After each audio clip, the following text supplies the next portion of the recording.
Salut, c'est Marie, la guide. Aujourd'hui, je voudrais te parler de blason et d'armoiries.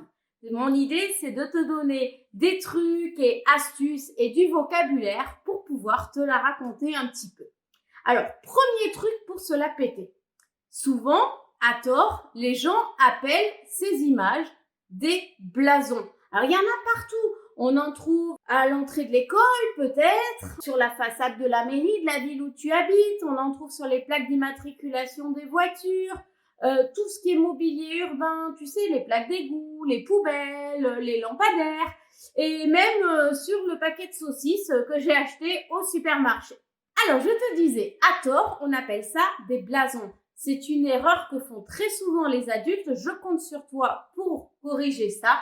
Et tu vas leur expliquer qu'un blason, c'est ça. Et que des armoiries, c'est ça. En gros, le blason sert à décrire les armoiries. À la base de tout, il y a l'écu. L'écu, tu sais, c'est cette forme un petit peu de bouclier sur lequel on va déposer des emblèmes qu'on va choisir pour représenter une famille, une communauté ou une ville. Le blason, quant à lui, c'est la façon codifiée, réglementaire, de décrire ces emblèmes, que ce soit à l'oral ou à l'écrit. Alors, tout ça, ça remonte au XIIe siècle. En fait, au départ, les chevaliers se battent dans des tournois. À l'époque, il n'y a pas TikTok, il n'y a pas Snapchat. Donc, les challenges qu'on se lance, c'est d'aller se battre dans des tournois. Donc, on se protège et on va revêtir des armures.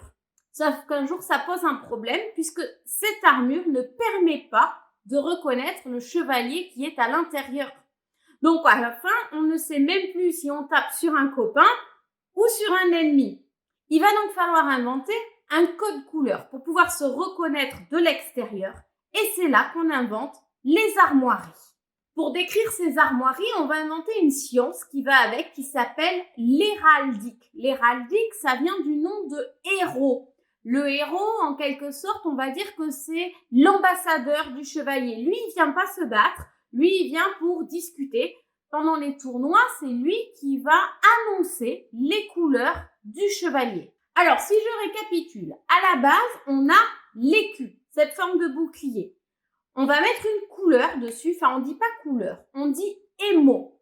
Et il y en a de 3 catégories. La première catégorie, on va les appeler entre nous les couleurs.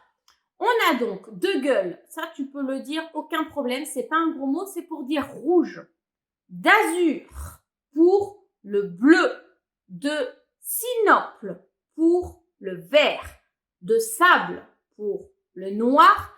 Et celui qui apparaît un petit peu plus tard dans le temps, de pourpre, qui s'étale un petit peu du violet au gris. Ensuite, on a la catégorie des métaux. Donc là, il n'y en a que 2, c'est facile, d'or et d'argent. Enfin, on a une 3e catégorie, ce sont les fourrures.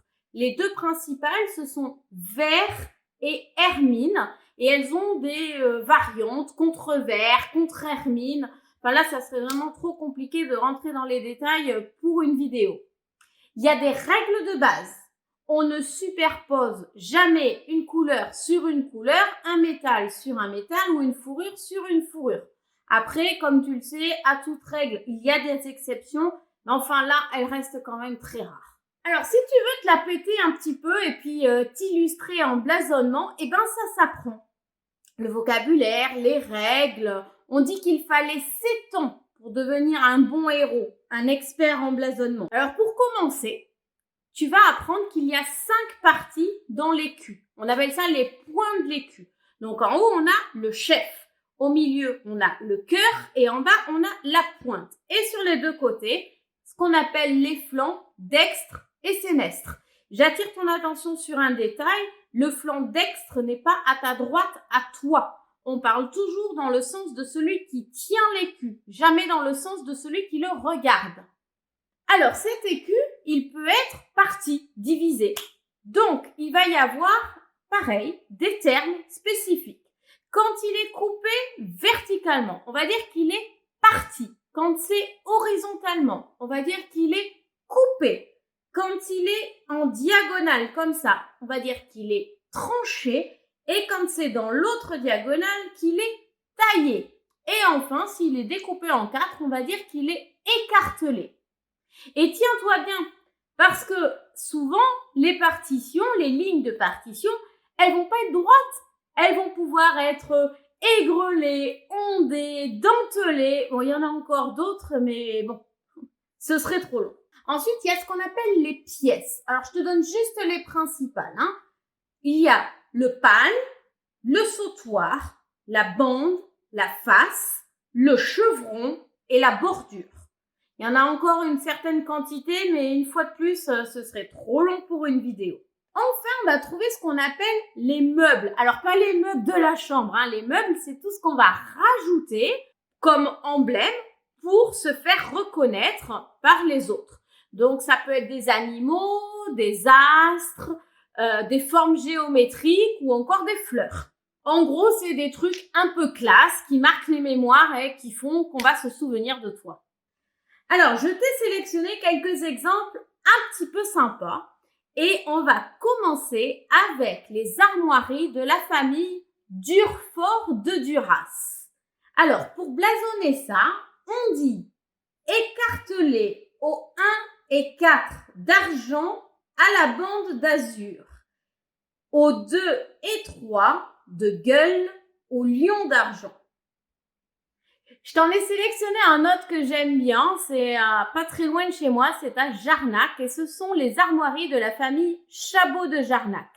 Ça, on va le blasonner comme ça. On va dire d'or à 3 chabots de gueule, posés 2 et 1. Je t'en ai sélectionné un autre, alors ça c'est pour m'amuser, c'est juste parce que ça fait référence aux héros de toute une génération.